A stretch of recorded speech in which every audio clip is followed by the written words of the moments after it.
Buti na lang. Aww. You're leaving? Bakit? Bakit ngayon lang?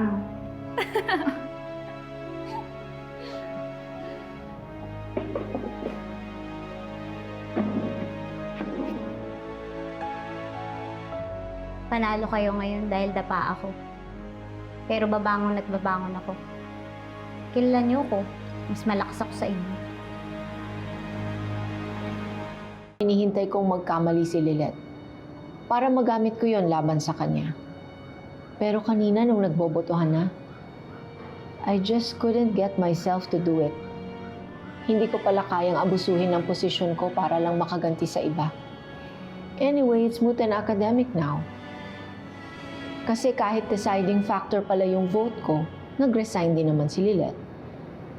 And we're not going to lose our client anyway. So I got what I wanted. But is that really what you want? You want to see her leave?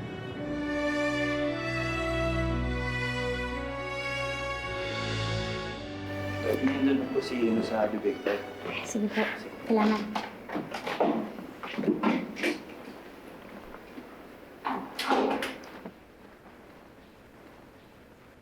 Bye!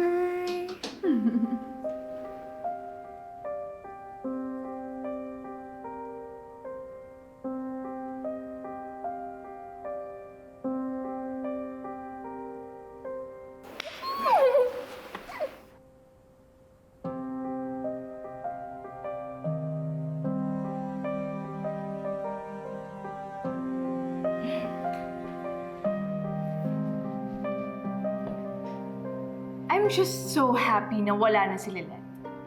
Wala nang mamubwisit pa sa araw ko. Good riddance. But you know what? Medyo nakakasad din pala na wala na si Lilet sa law firm. What? Seryoso ka ba? Eh kasi, isang beses pa lang ako nakakaganti sa kanya. And now that she's gone, wala na akong chance to make her life miserable. There will be other opportunities, Trixie. Basta buti pa rin na wala na si Lilet dito. I don't want her anywhere near with my mom. It's too risky. Risky? What do you mean?